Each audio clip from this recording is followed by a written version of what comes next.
Okay, welcome to season 3, another episode of I'm a Black Woman. Yes, I matter. I am so excited to have my friends, my homegirl here, Ashley Michelle Miller. She is a Emmy-nominated wardrobe stylist. So you can tell she got all this amazing style.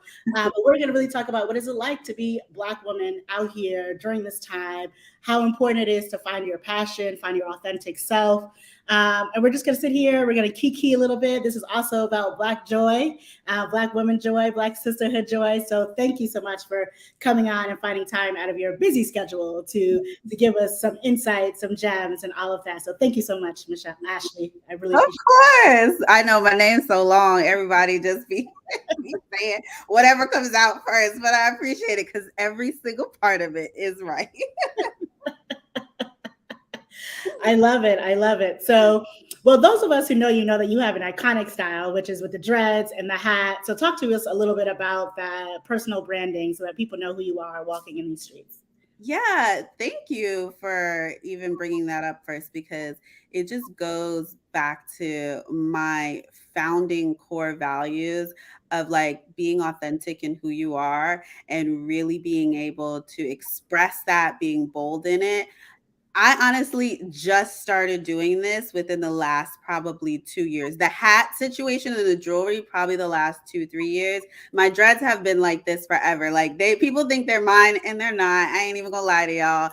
But I did learn how to do it myself during COVID. So your girl saving some coins, praise God. But it came from a space of really wanting to be in what I like, not what everybody else thinks I should wear and what everybody else thinks I should look like or what society thinks I should do, but because it was making a statement and a promise to myself that I'm going to own who I am, wear what I want to wear, and look the way that I want to look. And it's been crazy to see even the such positive reaction from it because, and I know we're going to go into mental health and things of that nature later, but you would be surprised how nervous I was coming from New York because I lived in New York for 8 years, rocked my hair like this, and I was nervous to move to Miami and still have my hair like this. I was like, I feel like they're gonna think I'm just too. I don't know what I thought. I don't know. Miami they want the looks, they want it's all the supermodels and all this stuff. So I was nervous, and the positive response that I have gotten. Everybody loves my hats, loves my hair, loves my jewelry, all my clothes. And it just speaks to where I am right now. And it's very uplifting. It makes me happy every time I look in the mirror because then I can go out and do what I want to do because I know that I'm just looking amazing in my own soul and in who I am. I love that. I mean, you've just said like so many amazing, wonderful things. I do want to talk a little bit about the idea of moving south, right? Because I think Yeah. I'm from New York, New Jersey area, and so we've always been a little bit more eclectic. We're artsy out there. But oftentimes when I go down south to visit my family, it's like, girl, can you look a little bit more conservative? When I had my dreads, they were like, Mhm. are you a Rasta now? I mean, like all these like weird questions that were going on, and just an uncomfortableness with having natural hair and always trying to feel like you have to fit in and assimilate and straighten your hair in one way, shape, or form. Yeah. Can you? And I think like obviously Miami takes this to an nth degree, supposedly in terms of what people believe. How Yeah. folks come down and they get their plastic surgery, and you're always working out, and you've got to have your beach body 365, 24/7. I can attest to the fact that I do not have a beach body 360. Child. But I'll still be on somebody's yacht if you invite me. Okay, but we are always on the yacht looking cute. Okay.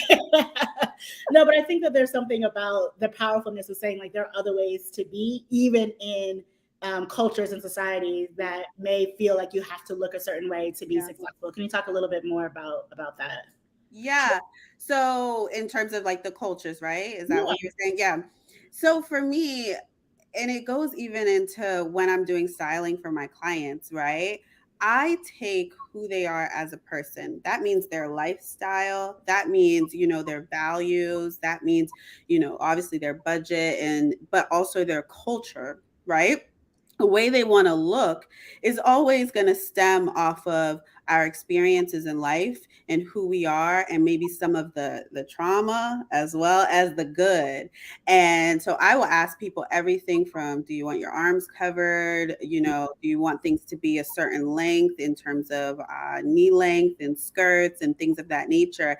And what people don't realize is when I'm asking all of these questions and I'm trying to understand them, it's because I truly believe, like we talked about with my hats and the things that I do, when you are uncomfortable, when you do not understand how much even a fit can Mm. change the way that you act when you're outside in public. Like I always use this example.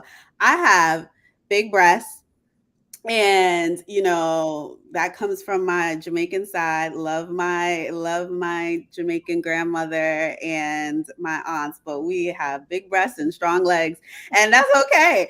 But what I have learned to do is, maybe a button down shirt doesn't work that great for me, and I don't want to wear something, or maybe just a certain size. I don't want to wear something that's going to be uncomfortable, because then when I walk out and I start talking to people about what I do and who I am, and that's the representation of me. That's not even just the representation of me, that's the representation of my family. I think of, when I go out and I work, I think about what my parents did to get here for me to be able to choose the lifestyle that I decide to live and the career I decide to live.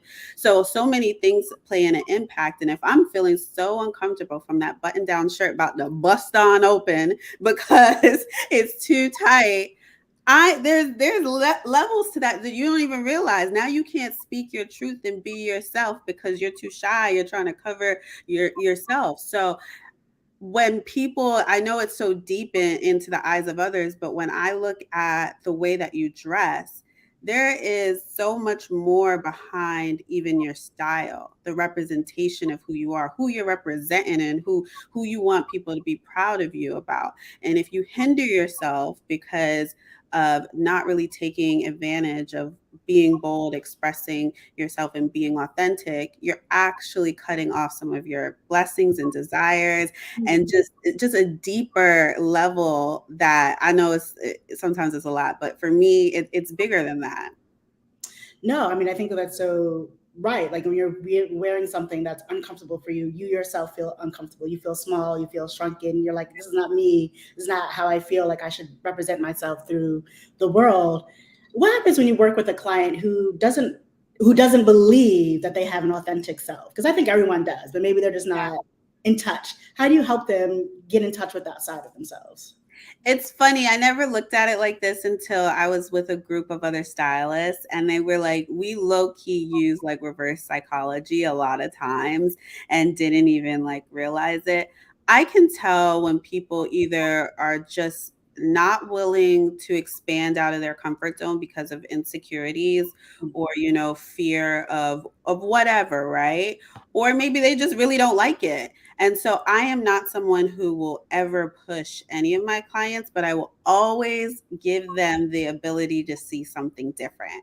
So Mm. that means I'm going to meet you where you're at, but then I'm gonna push you a little farther and at least show you. We can at least, like I always say, let's play. Like this is not heart surgery. We can try something on, and if it doesn't work, well, that's good education for me. Now I'm getting to know your body and who you are and your personality even more. But if it does work, this is just opening your eyes to something so much more than you didn't even know. Because we could talk about this all day. How many people we go to the same exact stores and get the same exact stuff?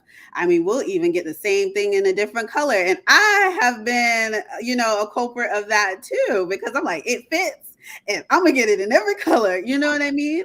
So the day that you find another silhouette or another brand that aligns with who you are, or just be able to style your life in a way that is different than what you could imagine, you're opening your heart, your mind, and your possibilities of life to something so much bigger.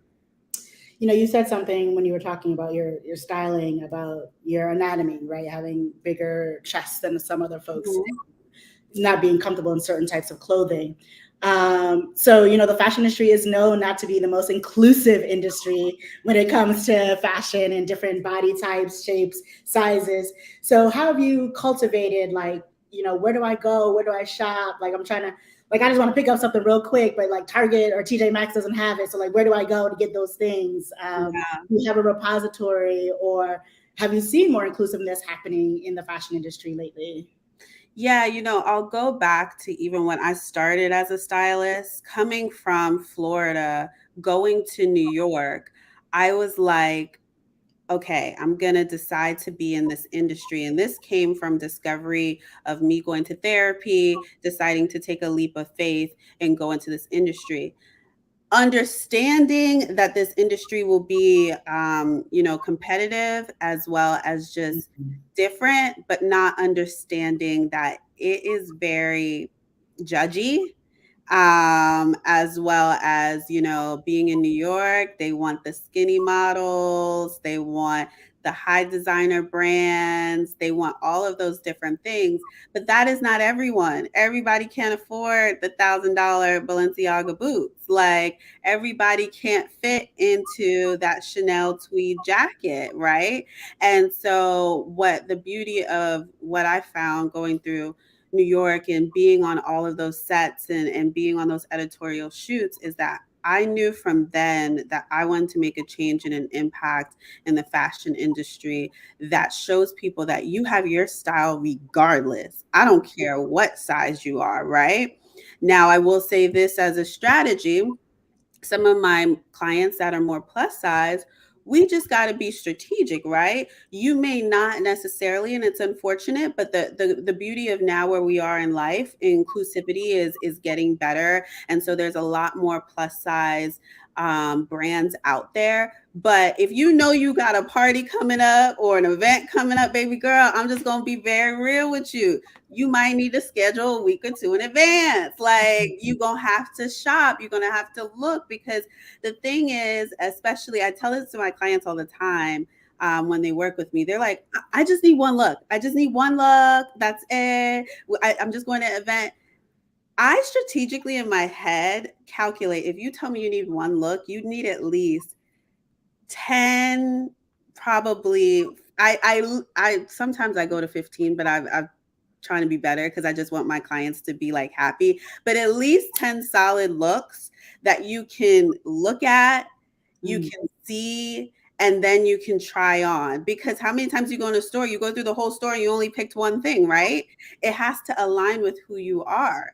So when it comes to plus size and when it comes to that, I tell them, be patient with me and be patient with yourself. Say you don't have a stylist, right? We know this is a luxury to have a stylist. How do you do that if you are plus size? You make your inspiration board. I always tell people that your style inspiration board. Clip stuff from Pinterest, clip stuff from Instagram, save pictures on your phone, screenshot, all of that helps. And then from there, start to research those plus size brands that seem like they align with your like vibe and your style. And then start getting one or two pieces at a time. You build your wardrobe closet. So then when something comes up, an event comes into your calendar, you can be like, all right, boom, I have it. But it's all about the setup. Everybody can't just, size 2 go on in the store and get it. But I will say, when you said Target, Target is pretty good about having some plus size. I love me a Target. Okay. Actually, I got a Target tank top on right now. Okay. I will go into Target for something. So don't be surprised and don't underestimate some of those other stores as well, because they be having something. Even Walmart, I saw online, was the style game was going up a little. I was a little shocked. Listen, I'm not good, but I do like me a little Wally World every now and again. Yeah. It is our favorite one-stop shop. Like, oh, a little something to eat and a little something to wear. Right. I love the inspirational board. And, one time you and I were talking and you said something so fascinating. I was like, I want to make sure I bring this up. Yeah. That your house is like inspirational. The way that you've set it up, the mug that you drink your tea from or your coffee from has inspirational words. Can you just talk about the intentionality of your environment? Yeah. Oh my God. So this is my newfound passion. It's always been in my life, but I am actually, and I'm saying this because we're all about saying things out so people know. People know me as a wardrobe stylist, but they're gonna really start knowing me as well as I've coined myself like a lifestyle stylist. And because this has came because I realized that my environment also ignites the just energy that I need to be able to do what I want to do in this world. And so it's important for me to continue. Like if I took you on a tour of my house, I mean, even there, that is a painting that I created. Like I did canvas painting because I just liked it because it's therapeutic to me. I started doing it. I made that one before I even got this apartment in New York. I was in New York and I was like, this is going in my home in Miami. Didn't know where my home was going to be yet, but I made it, right? And it's like, I need to change them flowers, but but I love to have flowers. I love to have, these inspirations, affirmations, the different things in my home that really help me, even to the point like, okay, so I'm sitting in my office area right now and I have this bottle of Bel Air. And I don't have it because, oh my God, champagne or wine or whatever. I drank it on New Year's Eve. And this year I said, I'm diversifying my portfolio and I want to have multiple streams of income. And, Rick Ross really represents that. My dog, we going to get the lemon pepper wings and we going to get the rap song, right? We going to get the Bel Air, right? And so those are the things that we have to style our life, create that outfit, that look, that energy, that everything that makes us who we are as a person. And when you really tap into that, you will be so surprised in what you then create on the outside. I knew I wanted to be an entrepreneur, right? I know I want to live in this world where I have the freedom of a schedule and be able to do the things that I want. I create it every day through my reminders on my computer. Like right now, I have a sticky note that says "Seek peace" every day. I do all of these things because this is how your girl get through life. I mean, it's so great that you said like this is your styling your life. And that Yeah, so resonated with me. Like, what are the ways that we make ourselves happy, that we're true to ourselves, that we give ourselves the encouragement, that we're the best friends in our head, yeah, right? Because it's great. I mean, we all have best friends, we all have a community of sisters, but a lot of that also comes from within when you find those moments of peace and rest in your home, and yeah, making sure that your home is also as stylish as you are when you go out and is a representation of yeah, who you are and your peace and your inner dialogue. So let's get there, because you said that this was a journey for you, and I would love to yes, hear a little bit about like, and I like all journeys, we're not at the end of it, right? So we're still no, going through a journey. yeah. This was like a little bit about the start, the middle, and just how did you have the courage, to just go ahead and say, I need to be better mentally, I need to seek therapy, I need to do XYZ to just be a better human being in this world. Yeah. So it started really at when I graduated with my bachelor's degree. I got out of college and I thought, we got this. I'm gonna move to New York. I didn't even know at that time that I wanted to do fashion. I just knew that I either was gonna move to New York eventually, but what was set for me at that time, and so I decided not to move to New York at that time, was my dad has a granite fabrication company. Hmm. And so in my head, and it was always said throughout my life, we would work there on holidays and during the summer. And so it was like, you're going to go to school and then you're going to work for the company. And then it's me and my sister. So between the two of us, my dad will eventually be able to phase himself out, go play golf, and me and my sister will take over the company. And so I was in a space where trying to figure out myself, but getting really sad, getting really lost. In the process, though, right? We want to do what we feel like society says or our parents say or whatever. So I went back to school, got my master's in project management to be better equipped for the business. And then your girl still was like feeling lost and feeling like, and this is when depression came in. This is when anxiety came in. I barely could get out of my bed to go to work. I just wanted to be done with life. And so one of my aunts, who I love her so much, decided to like suggest to me, maybe you should see a therapist. And I went, saw the therapist, and she really tapped into what are some of the things that you innately want to do yourself, that you do without anybody telling you, that you truly love. And that's where I was able to discover my passion for fashion. And then we were able to tap into that and be like, okay, so what are some careers in that? Now, granted, there was a whole lot of other work that had to happen, because what we will find, and I bet you feel this same way, is you got to take the voices of everybody else out of your head in order to see what it is that you're supposed to do in this life. We love our parents, we love our friends, we love all of that stuff.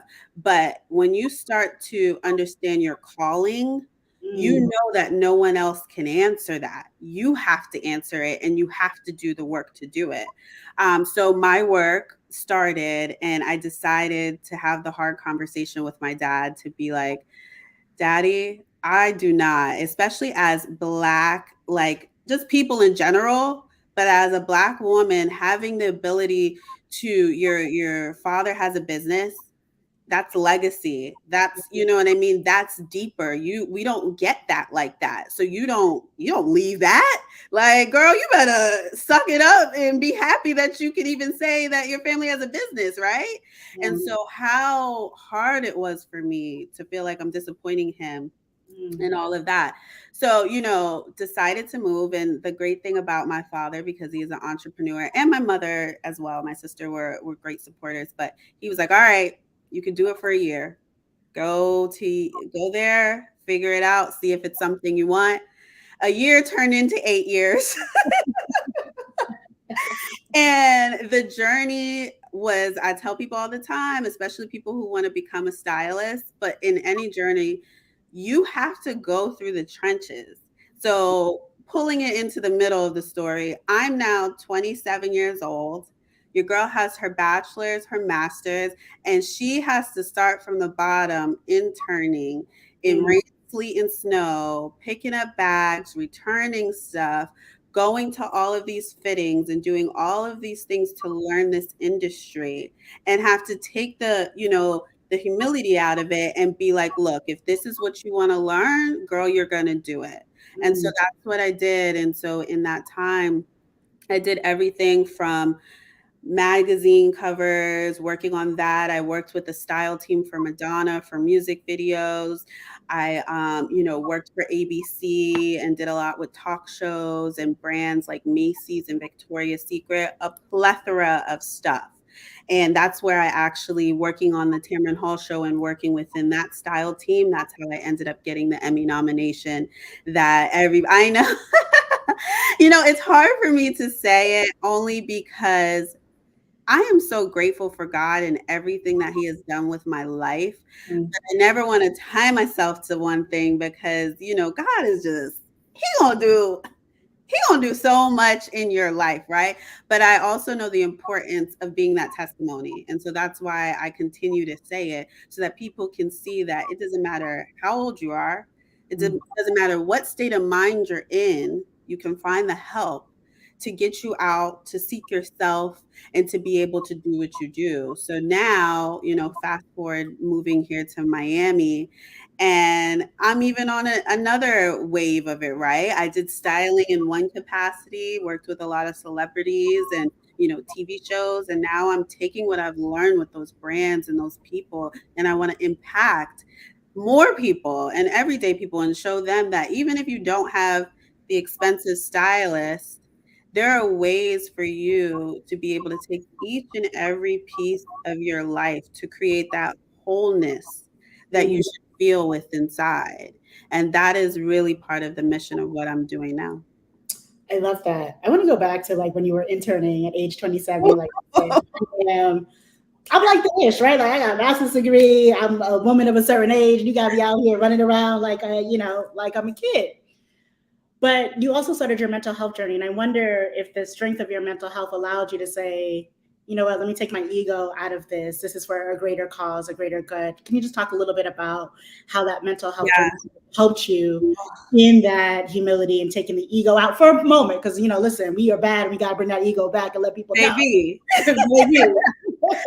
So my mental health is actually my superpower now, and I didn't know it then. I still have hard days, but especially being in that time, I ran off of anxiety in a way that I didn't even know you could.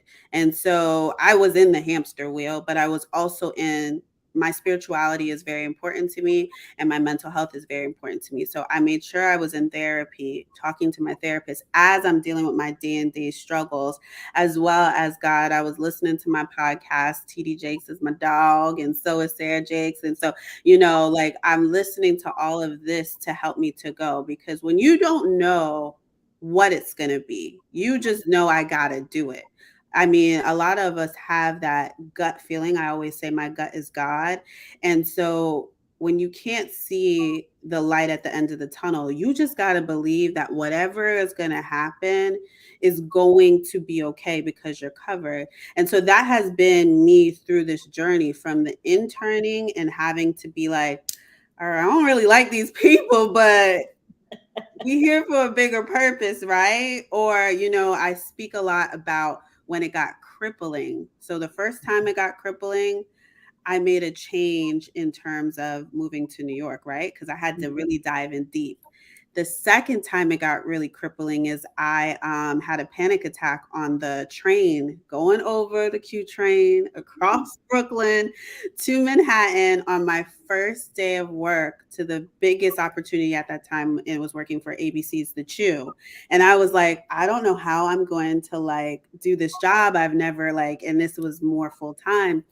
And, I feel like when those things happen, it has to push us, right? So I was in a space where I didn't want to get on the train no more, girl. And I was like, how am I going to live in New York and not get on the train? And I had to dig deep. Okay. I had to dig deep to get through that, because I was walking blocks at one time because I just was so scared. I was like claustrophobic.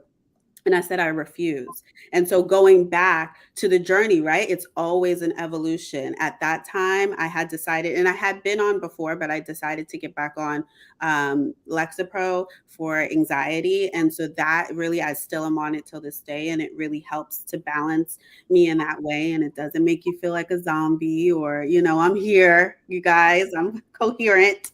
But it just helps me in that space when I can get very heightened and very overwhelmed and overthinking. And then even when the pandemic hit, that was like my third major one, where, I was like, I don't know if I can even sleep at night, and that's when I made the decision to move to Miami. I decided to put my mental health and my self-care over my career, because I believed my career will still thrive. I believed in that time that I will still be able to have clients, work in the industry. And honestly, that move to Miami, the way that I work now, y'all, I should have been doing this a long time ago. Okay. Your girl be like, I mean, the ins and outs of my virtual styling and all of that, but it's a beautiful thing to see how I have taken what I've learned, maximized it, still able to be there for my clients, but still be able to be there for myself. And so mental health and my spirituality is so big in who I am and what I represent, because it's my grounding tools. It's the only reason why I could sit here right now and say this to you, because there has been times in my life where I didn't even think I could make it to the next morning. And it's not because I chose to necessarily truly harm myself, but my mind was just, the mind is a powerful muscle. And so it's important for us to be able to see that they always say in airplane, you got to put the oxygen mask on first. Yeah. Or you can do anything else. And for those out there, especially us Black women, we we love to do it all for everybody else. And then we do us last. And we can't. We can't do that anymore. We can't do it anymore. We are grateful for those who did it for us that way, but we can't do it anymore like that. No, and we're tired, first of all, but it's also unfortunately killing us. It's shortening our lives. It's making us not even realize when we're depressed, anxious, stressed, because we're like, we live in that state of trauma so often that we don't even realize there's a problem until you actually like exhale and you're like, wait a minute. And that's the beauty of transparency now. And that's why I'm so transparent. I remember telling my dad, he wanted me to like meet someone here in Miami, like Caribbean people. I mean, people in general probably, but Caribbean people love to make you go, someone in town, you need to go see them. Why? Why do I need to go see them? Okay. And so I had to tell my dad, I was like, Daddy, I would love to go meet up with them, but right now my anxiety is really, really high. And I just need to be able to. And so he called my mom, and my mom told me, he was like, what can we do to help Ashley? I need to do something. And my mom was like, you can't do anything. She's just got to work through it. But then he said one powerful thing, that this is why we have to be transparent. He's like, I really need to talk to her and get the ins and outs of like what she's actually feeling. Cause I think I might have that, And it's like you said, going through this in your life all the time, never stopping, you just adapt to it and live like that. And we don't have to live like that. We don't. But if you don't know, you don't know. You don't know. You don't know. And I want to thank you, first of all, for being so transparent, vulnerable, telling us about the medications you're on and the feelings of maybe not even wanting to see the next day or waking up the next day. So that means a lot that you feel so comfortable to share that. So I appreciate that. We do also have a question from a viewer. Do you mind for a couple of minutes extra? So the question is, what advice do you have for someone who has gained weight and doesn't like how clothes fit them anymore and feels like they lost their sense of style? Such a good question. I would first say, let's have grace. Okay. Please start with grace. I am in the same state what I was in New York. You didn't realize you had that built-in cardio running up and down them train steps, right? I don't have it anymore, right? And so I had to really realize that grace is important because stress causes more weight. So definitely start there. Then I will say, first go through your closet, and I want you to pick out at least 3 outfits that you feel confident in, that you love. And I want you to really assess, why do you love them? Is it the color? Is it the cut? Is it, the way that what you feel when you walk in the room? Why is it that you love those? Start there. Once you understand that, you start to understand the little bit of tidbits of what are the introductions to your new style, because style evolves. What I used to be like in New York, your girl had on her black leather. Like we talked about this all day, every day. All day, every day. If I was to show you right now, I have the longest duster on that flows.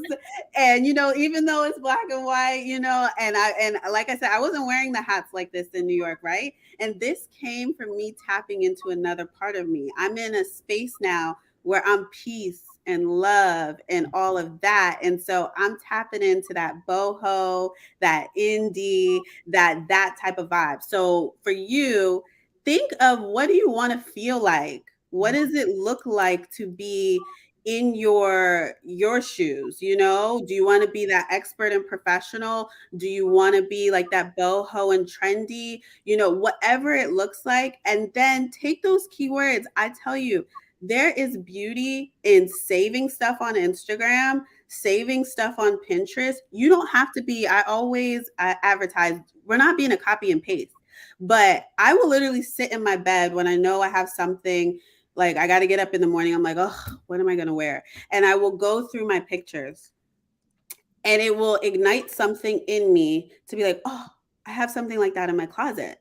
And then I go and I try it on, and I'm like, oh, this was perfect. So start with that inspiration to ignite. And then from there, do a little research. We have to get out of the notion of feeling like we know all the answers for the simplest things, right? Just because it's just to some people picking out clothes, you think like, oh, I should just be able to go to the store. It's so easy. It's not. I do research for myself, and I do this as an expert. I sit there and I make style boards for myself. I look for different brands that represent now how I want to look.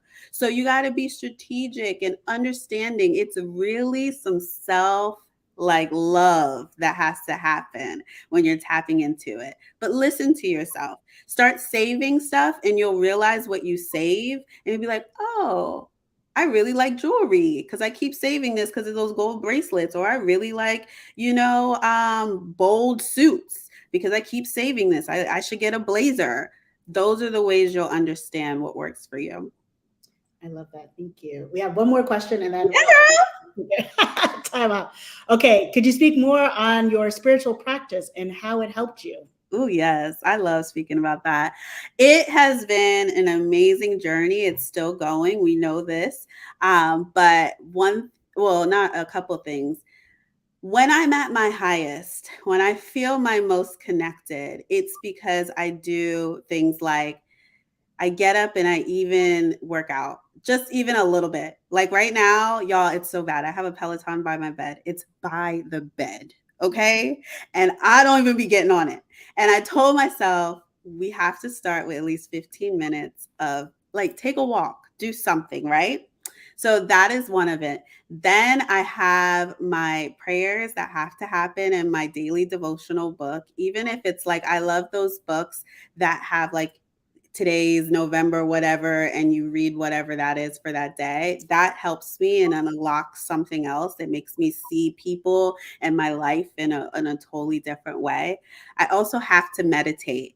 When I'm not meditating, I feel it. And it took me a long time to get on this meditation train. I got on it during January of 2020. I took a manifestation course and she talked about meditation. I'm like, girl, I'm not doing that. And she's like, try it. Now it's like when I mean healing has come from meditation, I had a traumatic experience that happened with a family member. I was able to come forth and talk to that family member. We cried, we released. It was amazing. So meditation, your girl loves church. So, and not only just on Sundays, I will get on a podcast real quick or an inspirational message.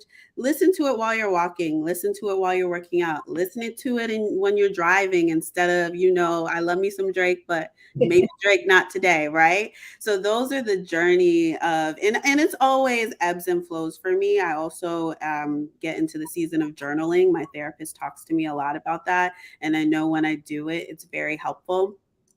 So those are a couple of things. Oh, and affirmations. Affirmations are all over my house. So I have them everywhere. Yeah. Ashley, thank you so much for and being, like I said, open, transparent, vulnerable. But I can see that you're living your best life. And it's one of the things that we always talk about, the joy, the beauty. And I'm so happy that I can call you my friend. Thank you so much for being on the show. Everyone, Ashley Michelle Miller, how can people find you and keep in contact with you? Yes. So you can find me on Instagram, my website, Facebook is all Ashley Michelle Miller. Also, be on the lookout because, like I said, being a stylist, I know is a luxury to a lot of people to have one, right? So I'm dropping this curated product. Yes, curated product. It'll probably be bi-weekly. I'm still figuring that out, but it's going to be called the AMM Style Drop. There is one already online, so you can go on Instagram and click the link and it'll take you there. And the essence about that is being able to show people that you can style your life. So I'm going to be giving you inspiration for your look, for your vibe, and for your life just in general. And hopefully that will help you as well to just have that inspiration to keep being bold, keep being you, and keep just unapologetically being that person. That's it. That's right. I love it. Be unapologetically you. Thank you again so much, Ashley Michelle Miller. Thank you to everyone who joined in today. I'm a Black woman. Yes, I matter. Season 3, and we'll have our next episode in 2 more weeks this time, Tuesdays at noon. Thank you guys so much. Take care. Bye. Bye.